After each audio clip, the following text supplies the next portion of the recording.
So if we look at this passage and we try to glean as much about healing as we possibly can from this, we find that, one, healing does not always come easily for those whom Jesus heals.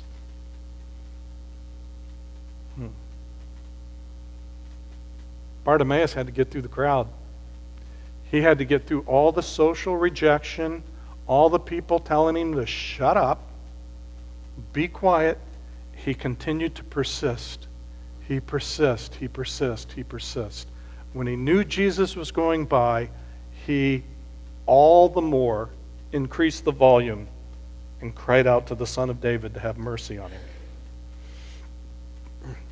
People that persist, the Syrophoenician woman wouldn't give up. Her daughter needed healed, and she wasn't a Jew. She wasn't a Hebrew. And Jesus said, I can't take the children's bread and give it to the dogs.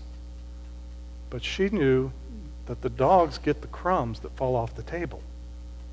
She persisted, even with Jesus. Jairus ignored the mockery as his daughter, the report comes as Jesus is heading back to their house and says, the daughter's dead. Don't bother the master. Jesus says, just believe. And he persevered. The leper who comes before Jesus violating social norms. You're not supposed to be in public, let alone come against someone who is not a leper. It was unlawful. And the thing that I always love, in the Old Testament, the law was that the lepers had to be isolated. And if a leper touched you, you contracted leprosy. In the New Testament, the leper comes before Jesus. Jesus isn't worried. Jesus touches the leper. Jesus doesn't contract leprosy. The leper contracts healing. Complete healing. Wow. I love that. And then the woman with the issue of blood, 12 years. She violated so many Hebraic laws.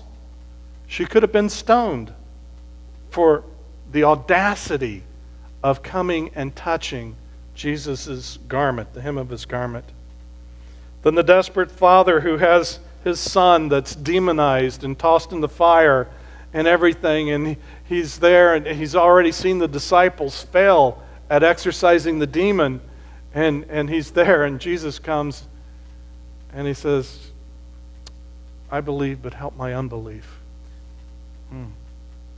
He persists. He persists. And so does Bartimaeus. He doesn't let the put-downs of the crowd put him in his place. He cries out for what he wants. He wants vision. Secondly, we can glean from this passage that if healing requires persistence, one must be intentional in coming to Jesus for healing. You got to know why you're coming to Jesus. You got to know and be intentional about the time Jesus is there. He actually believes that Jesus will have mercy on him and that Jesus can give him his sight. He's convinced beyond a shadow of a doubt. So Jesus questioned, what do you want me to do for you? Wow. What a contrast. Jesus comes to Bart. I like to call him Bart.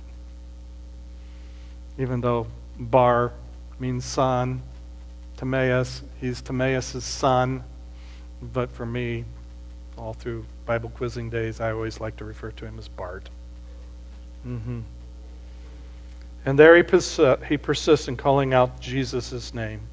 Jesus, Jesus, Jesus, come. There's examples in the Gospel of Mark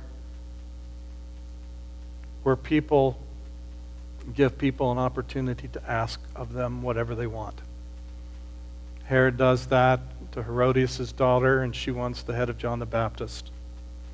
Pilate does that to Jesus, and the crowd says, give us Barabbas, crucify him.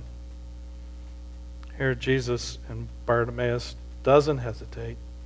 I want to see. He wants his sight. Number 3, Bartimaeus does not hesitate. And it's a good thing he didn't. Because a lot of times I know we sit, and I've been in so many different kind of services, and there'll be people who will say, well, I'll get prayer for healing maybe another time. There was no other time for Bartimaeus. Jesus is on his way to the cross. This is the last time he goes through Jericho. This is a once in a lifetime, and Bartimaeus is persistent, and he takes and he seizes the moment, and he cries out for Jesus to come and heal him. Wow, have mercy. He does not hesitate. Here we see that he acts decisively. He throws pride and caution to the wind, and he seizes his one chance when Jesus passes by.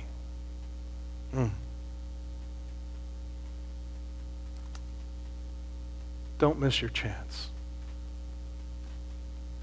Don't miss your chance. Be tenacious. Don't hesitate.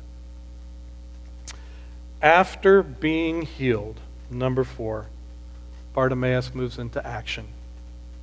When people are healed from a debilitating disease, it changes their life. And Bartimaeus, now that he can see, he gets right in line. According to Mark, there's no more recorded healings that Bartimaeus gets to witness now that he has eyes to see.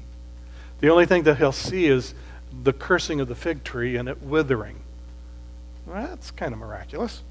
So he'll see some stuff. But as far as physical healings, he's the last physical healing in the Gospel of Mark.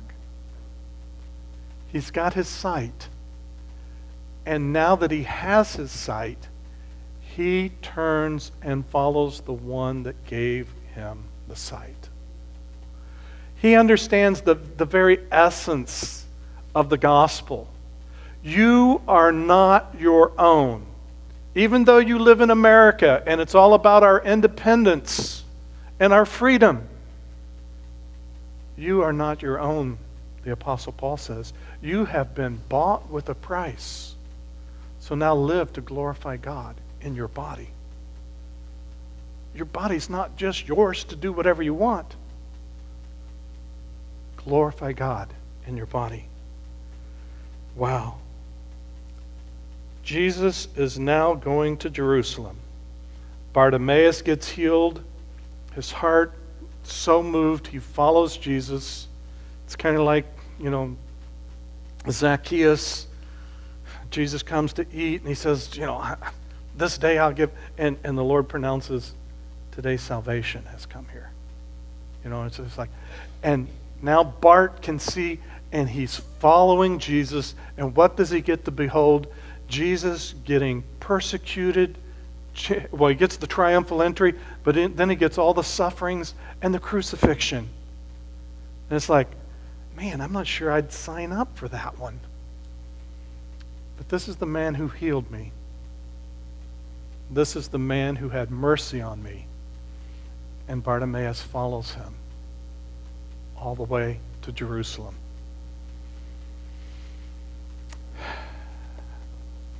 So what do you want today?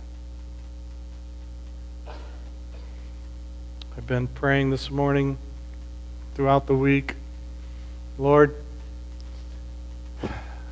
heal sight today.